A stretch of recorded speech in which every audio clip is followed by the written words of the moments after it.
Have you ever noticed how some people never seem able to fully relax, even when everything appears to be fine? The problem ended. The environment is calm. Nothing urgent is happening.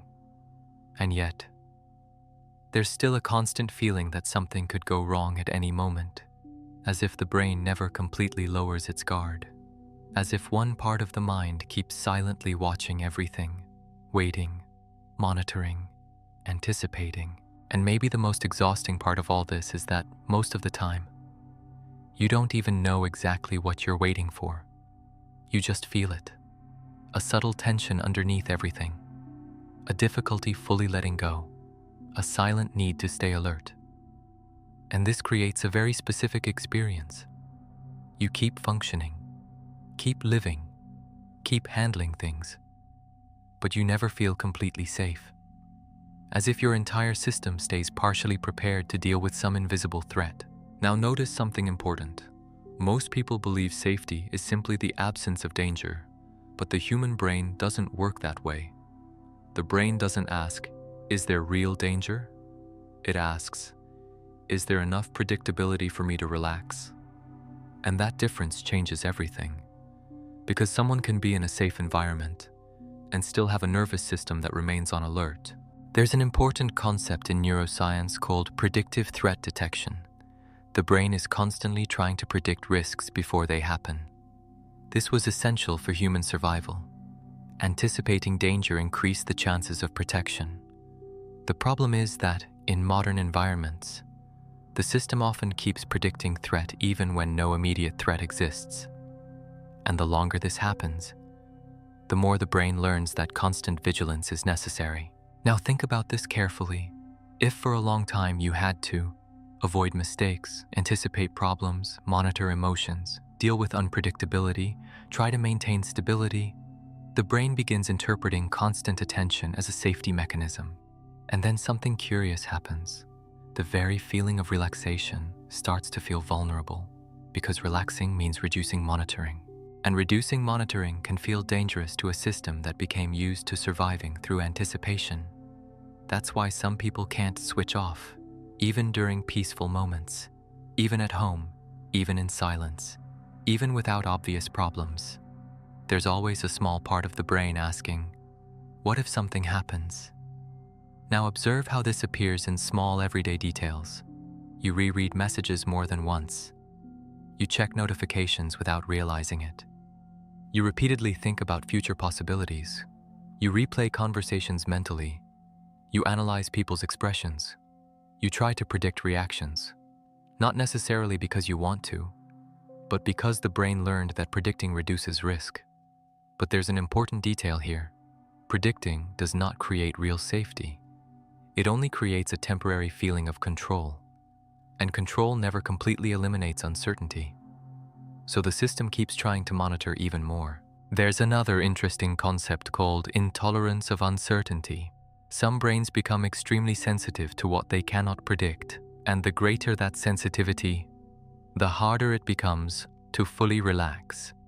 Because life is naturally uncertain, there is always something undefined, something unresolved, something impossible to completely control. So the brain creates strategies, overthinking, overplanning, overchecking, overanalyzing.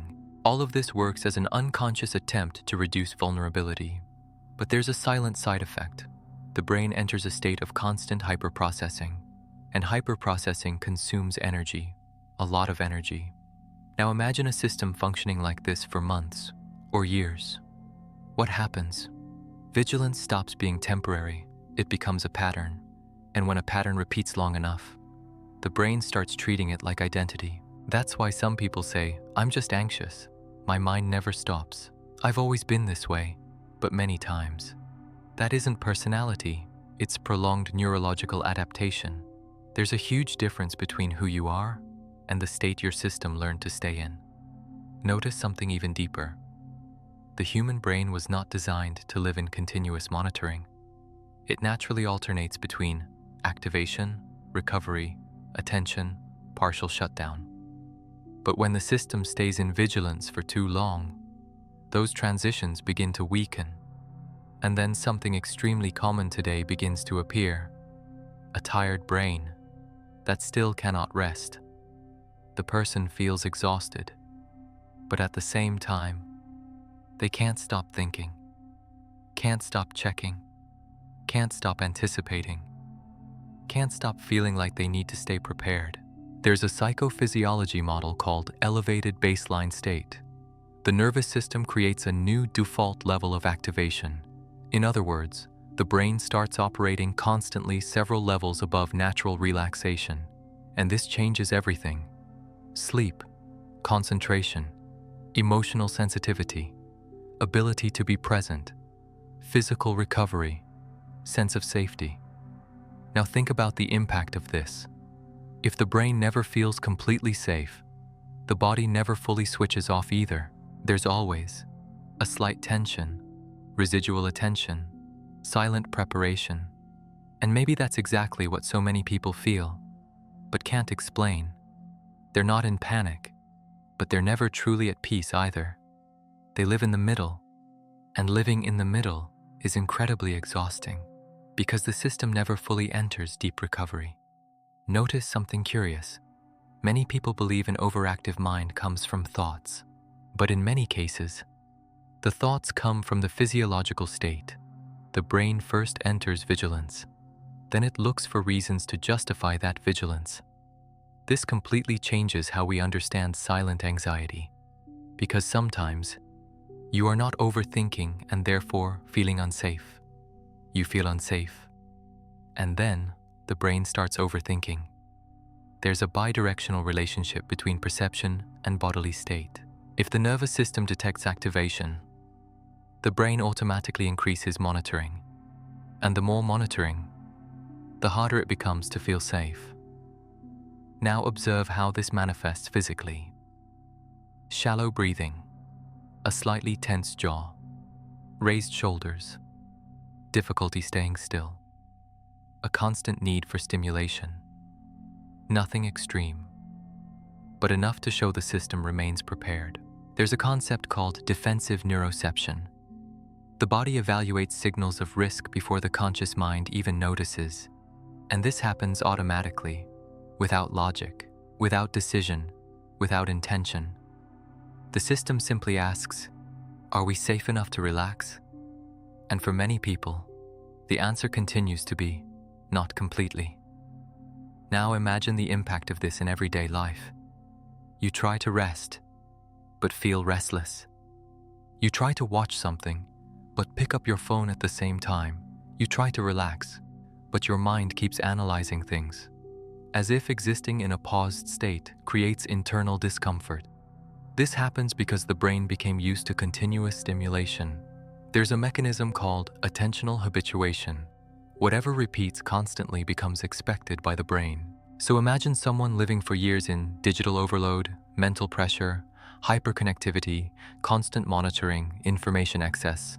The brain starts expecting activity all the time, and when activity decreases, the system interprets that as lack of reference, as if saying, something changed. We need to observe. Do you see the reversal? The brain no longer finds hyperactivity strange. It finds calmness strange. Now notice something even deeper. When the brain stays in vigilance too long, it changes the way it interprets neutrality. Neutral moments stop feeling neutral. Silence feels strange. Free time feels unproductive. Pauses feel vulnerable. And then the mind automatically tries to fill empty spaces with distraction, with thought, with stimulation, with planning. There's a neuroscience concept called continuous prediction. The brain is always trying to predict the next moment, because prediction reduces surprise. And reducing surprise increases the feeling of protection. But there's a problem. Real life is never completely predictable, so the system keeps monitoring nonstop. This helps explain why some people never experience complete psychological rest. Even when the body stops, the mind keeps waiting for something. There's another important detail. The human brain learns through emotional repetition. If certain states repeat long enough, the system begins believing that is the normal state of functioning. So imagine someone who spent years pushing themselves, trying to avoid mistakes, keeping everything under control, having to solve problems quickly. The brain learns. Safety depends on constant attention, and this creates a silent cycle. The more vigilance, the more activation. The more activation, the more need for control. The more control, the less genuine safety. Because real safety does not come from absolute control. It comes from the ability to exist without needing to monitor everything. Now think about this. Have you noticed how some people can only rest after extreme exhaustion? As if the system only allows rest when there's no energy left. This happens because the hyper-adapted brain associates continuous productivity with emotional survival. Stopping too early feels dangerous. Slowing down feels risky. And then something very modern appears. Guilt for resting. The person stops, but feels like they should be doing something.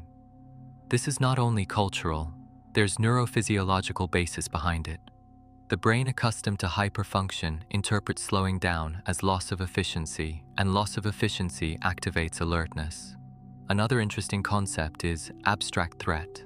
Not every threat is concrete. Sometimes the brain responds to possibilities, imaginations, future scenarios, emotional interpretations, and this keeps the system activated even without immediate danger. That's why so many people live exhausted, without fully understanding why. The body keeps functioning, but the brain never feels complete closure.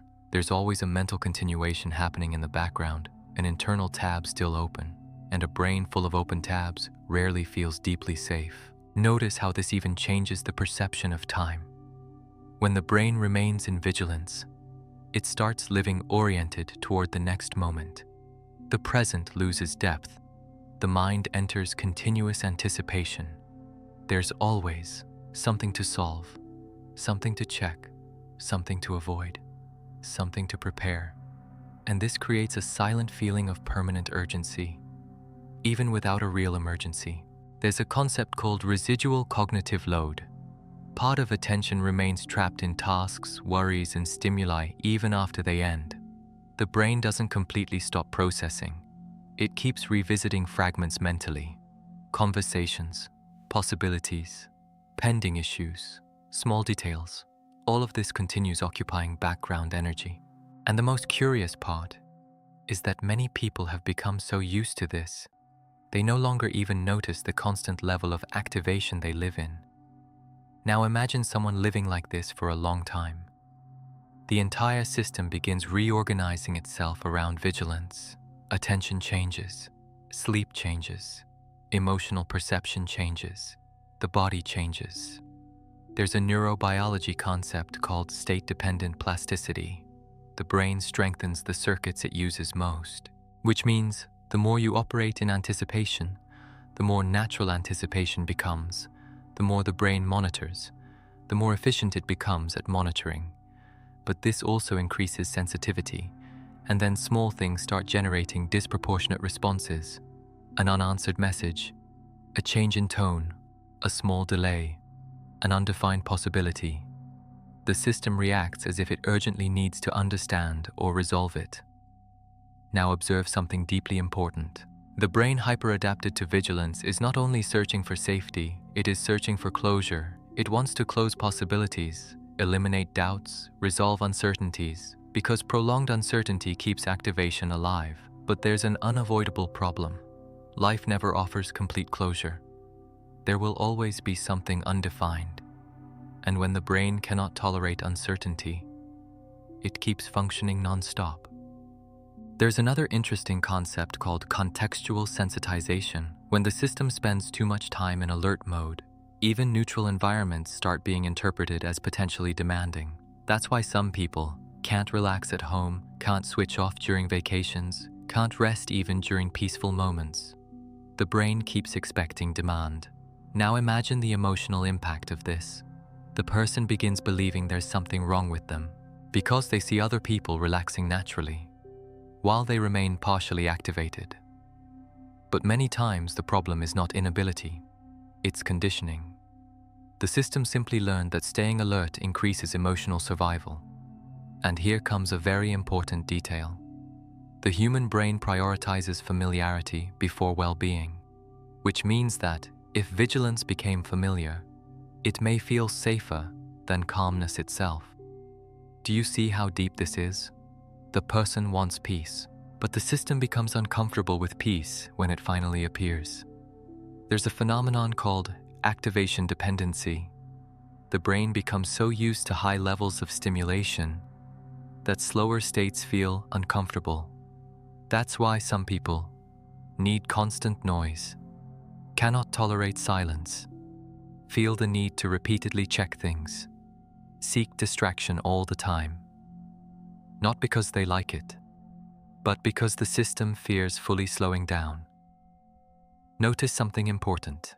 The brain does not clearly differentiate physical threat from emotional threat. Being criticized, being rejected, losing control, feeling unpredictability, all of this can activate circuits similar to physical danger, and then the system keeps trying to protect you, even when there is no concrete risk. Now think about this. How many times has your mind kept running, even after the problem was already over, as if the brain didn't completely believe it was finished? This happens because the system learns continuity. If for a long time you needed to remain attentive, the brain assumes continuous attention is still necessary. There's a concept called neurophysiological inertia. The brain does not change states instantly. A system that spent years in vigilance does not enter deep relaxation simply because you decided to rest. It needs to relearn safety. And relearning safety requires repetition. Small moments where the brain realizes nothing bad happened when we slowed down. This sounds simple, but it is deeply transformative because the nervous system learns through direct experience, not through rational logic. Now notice the difference. Trying to convince the mind that everything is okay is different from making the brain feel safe. Physiological safety does not come from positive thinking. It comes from consistent repetition of safe states, slower breathing, less urgency, less overstimulation, less need to predict everything.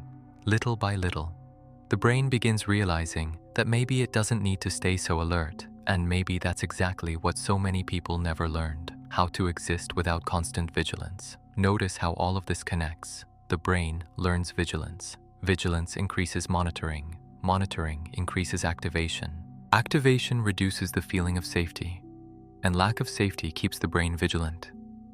This cycle is silent, but incredibly exhausting.